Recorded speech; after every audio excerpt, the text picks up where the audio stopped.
नमस्कार, मी सुप्रिया. नवीन व्हिडिओमध्ये सर्वांचं स्वागत करते. रथसप्तमीपर्यंत मकर संक्रांतीचं हळदी-कुंकू केलं जातं.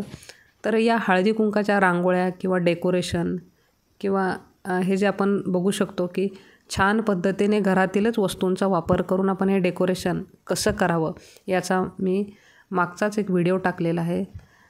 त्याला खूप छान असा प्रतिसाद आलेला आहे सर्वांचा. तर सर्वांना मनापासून मी धन्यवाद देते.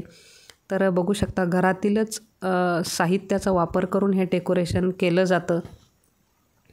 अतिशय सुंदर पद्धतीनं सजावट करून आपण अशा पद्धतीने ज्या वाणाच्या वस्तू आहेत ते मध्ये ठेवून तुम्हाला पाहिजे तसे याचा शेप करू शकता किंवा अशा पद्धतीने सिंपल पद्धतीने हे डेकोरेशन करू शकता.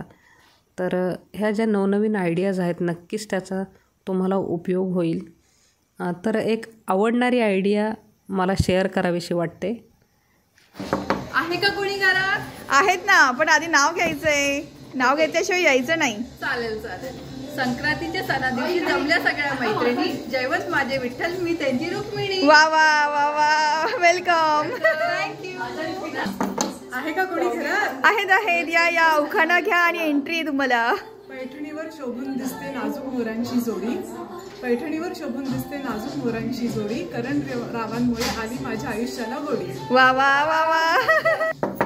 कुणी आहे का घरात? आहेत आहेत, आधी नाव घ्या आणि या आत. प्राण्यात प्राणी हत्ती हा लठ्ठ, प्राण्यात प्राणी हत्ती हा लठ्ठ, प्रशांतरावांचे नाव घेण्याचं पूनम अँड ग्रुपचा हट्ट. ओ वाव. मला नक्की खात्री आहे की ही उखाण्याची आयडिया तुम्हाला नक्की आवडली असेल. तर तुम्ही तुमच्याकडे हळदी कुंकू करताना ही आयडिया नक्की वापरू शकता. किंवा अशाच एकसारख्या साड्या किंवा छान असे एकसारखे ड्रेस घालून कुठलीही डान्सची स्टेप तुम्ही सिंपल पद्धतीने अशा पद्धतीने करू शकता. तर ते नक्कीच छान वाटेल. हा व्हिडिओ जर आवडत असेल तर तुम्ही नक्की लाईक करा, शेअर करा आणि सबस्क्राईब करा. नेक्स्ट व्हिडिओसह भेटू. तोपर्यंत बाय.